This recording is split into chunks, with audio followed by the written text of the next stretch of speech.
but the name Fort Clarke came into existence 153 years ago.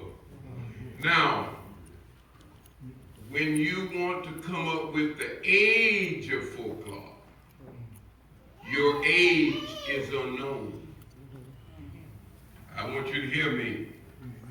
In reality, Fort Clarke Church is older than 153 years of age. It was known throughout the years when I was a little boy that Fort Clarke was possibly one of the oldest Baptist black church in the state of Florida.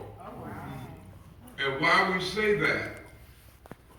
Before the slaves were given this church, it was an all-white church. It was an all-ran Caucasian church. And for those of you historians, if you recall that during slavery years that the Negro were allowed to be in the worship service of the church house along with the Caucasian. Now, when Abraham Lincoln freed the slave, it was almost during that time, Abraham Lincoln freed the slave. After that, this area was a Indian fort. And that's how we came up with Fort Clarke Church. It was a fort. It is named, it has the fort name attached to that. And after slavery, the Caucasian gave the Negroes this spot and gave them the church. Now, they left the Caucasian church, that group left their church here, and the church who left the Caucasian church, they went into Gainesville. And by way of research, we strongly believe that this church is the First Baptist Church of Gainesville, Florida, which moved from downtown over there. And I brought that attention to the pastor. We sat down and we talked about it, and he he could not deny that. But of course,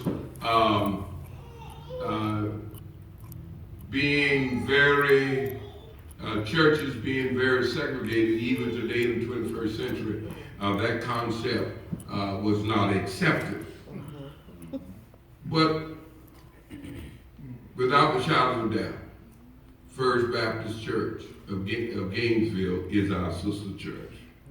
You've had great pastors. I cannot name all of them. I do not remember the name of all of them, but I do remember a few names. Pastor Douglas,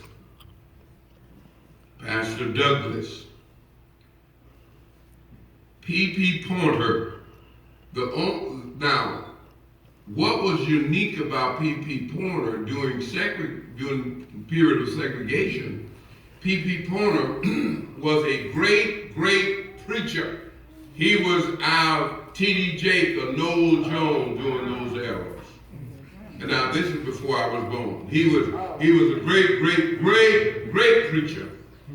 And he was so great, the road would go, this is the road 26. And we didn't have air conditioning back in those days. They would heist the windows. And white folks would stop and get out of their cars and peek their head in the window and listen to Reverend P.P. Pointer preach.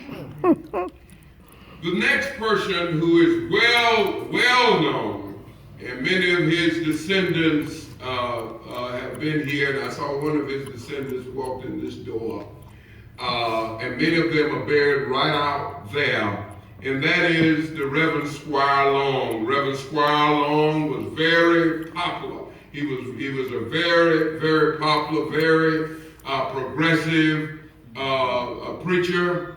He pastored. He worked well in our association. He was known throughout this area. Now, the next well-known preacher is the Reverend W.A. Miles. The Reverend W.A. Miles.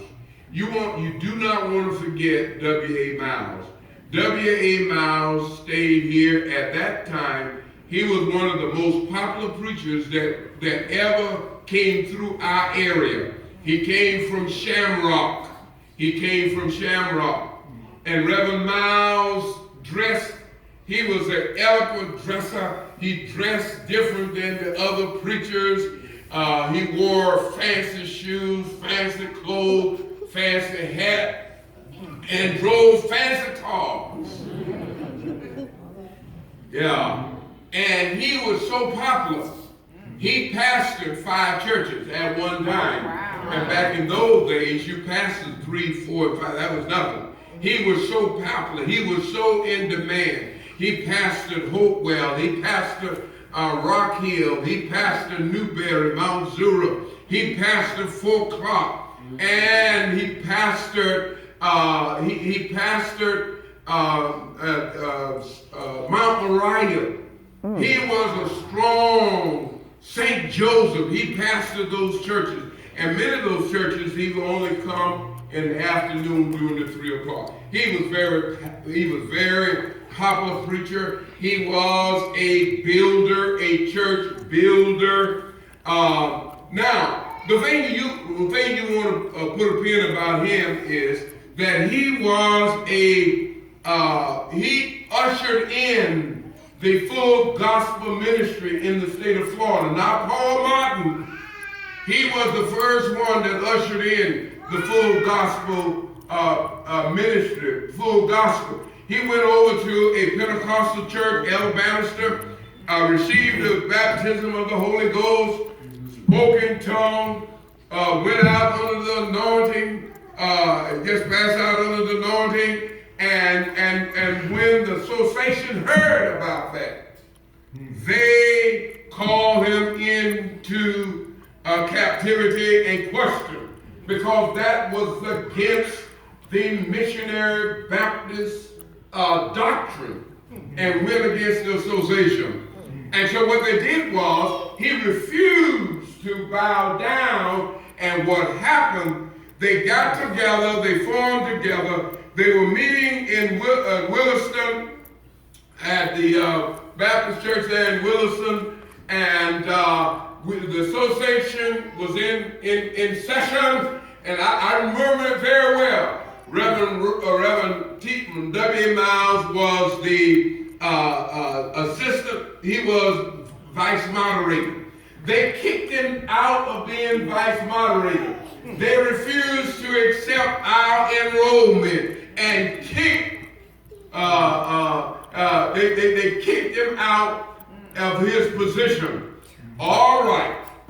Then from there, the churches came together and wanted to oust him out of being pastor of his church. Mount Moriah came together, and Reverend Tillman, they couldn't find a preacher to go against him. Reverend Tillman came in. Some of the church wanted Reverend Tillman. Some didn't. They wanted Reverend Miles. They called the police in. Oh, it was a talk of town. They called the police in, and they had ballot voting. And Reverend Miles lost the vote. And that's how First Baptist got started. And Reverend Miles was a gifted preacher. And they kicked him out. And even this church, our church, came together. I never shall forget it. I'm not going to call the name because he has some offspring. They're not but one of the deacons called a clandestine meeting. And I was a boy, but we met here that morning. It was a cold winter morning. And they met to vote Reverend Miles out of this church. Who would ever thought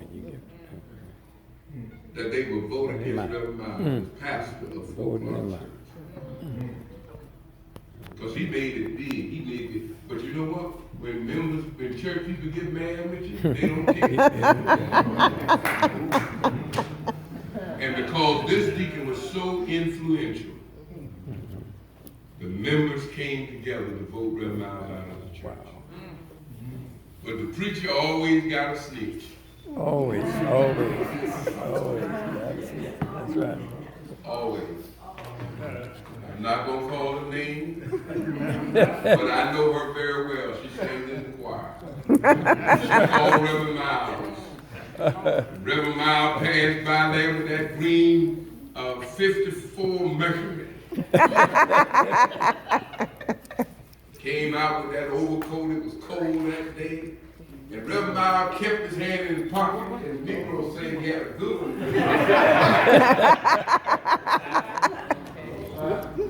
And you know what? Reverend Miles would have never caught them if they had the meeting and went home. If they had the meeting and they standing outside running their mouths. Reverend Miles passed by, and they said, "Oh, that's Miles." And then he turned back around. He came, got out of his car with his overcoat, with his hand in his pocket, and he pointed at that deacon and said, "You black dog." He said, "You's a dirty black dog."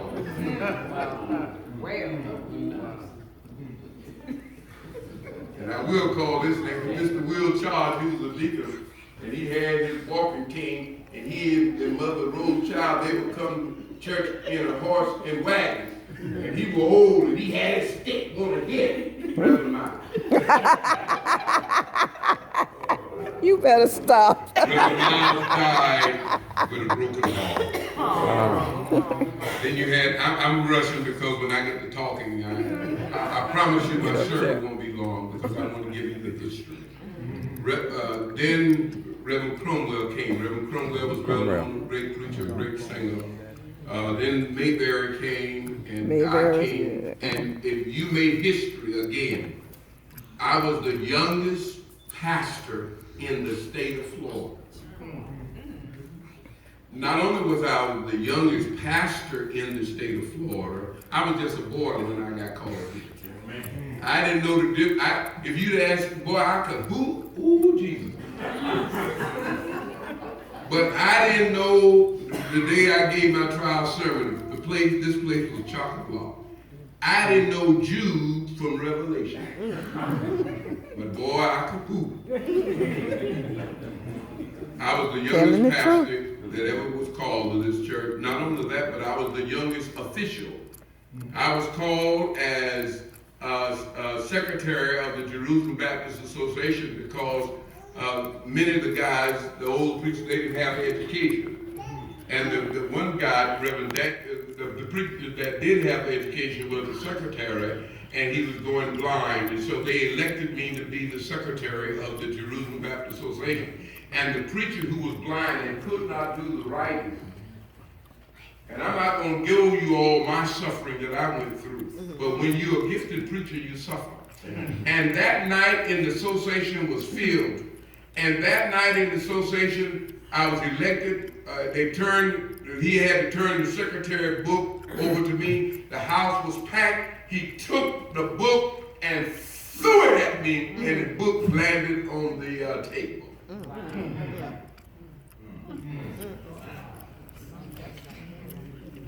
While I was here as pastor of this church, I got Tom Coward, and we made the addition to this building. That door, that's where the church started, from that door where the ushers are. But I carried it, extended it, to where it is today out and made it a brick front, came in here and put the paneling in and etc. Then Reverend Rutledge came. The church is known for its great singing. Great songsters like woman like Mayola Chapman. And then we had a great singer by the name of Shoemaker. Now, Brother Nattiel probably the only one that remembers Shoemaker. But Shoemaker was a great singer here, brother, you know, and then this choir went, 4 o'clock was known for great singing. The choir was full, and we even, they would call on us in the association. I carried this choir to the state convention, and we were very known for a great singing choir. And not only that, you had strong missionary workers like Mamie Long. She was a great mission worker, but her mother, we call her Miss Mamie. She was the secretary of the women department for years and years. Her daughter became secretary. Rosa Mills was a great one. You know, and then the first wedding that was held here, Leela Nattiel, my sister, Mother Leela Nattiel, was the first wedding that was held here at this church. Oh, we put that front on by selling barbecue. I was a barbecue, I made the barbecue sauce. I cooked the barbecue. And Sister held the sign out. During the day's game, every Saturday we would sell Junior Harold, Mother, and that's how we got that building on the front. Now, the church, and then I'm bringing my close, is that we were known for our great singing, great preaching. But we also was known for our great contribution to desegregation. The Reverend W.A. Miles went to the University of Florida and protested and marched with those, Chestnut and all of them, in terms of desegregating and getting the churches and the community giving blacks their rights. But you know what happened? Oh, Reverend Wright, Reverend Miles was there that Friday night. But then that Sunday morning, we were standing, we were here in this church. The choir was in the choir stand. And somebody came by who were angry and disgusted and mad, came by and shot in our church. And we ducked and hit the floor. This happened before the 6th Avenue bombing. This happened before South Carolina, the AME Church. Before the 6th Avenue bombing in Alabama, we went through the desegregation where they came and shot in our church. But the presence of God, the glory of God, Hallelujah, kept the bullet from hitting us. And the bullet came from that and ended up in that back window back there. That was there. Oh, you have a great history. You have a great history. Don't let the forebearers down. Don't let them down. Don't let Miss Moselle Henry down. Don't let Miss Mayola Chapman down. Don't let Reverend Miles down. Don't let Squire Long down. Don't let Deacon R.B. Count. Don't let McKinley Cooks down. Whoa, we have a great history. What must I say as I take my seat? And we have miles to go. Amen. Before we sleep. amen. Miles to go before we sleep.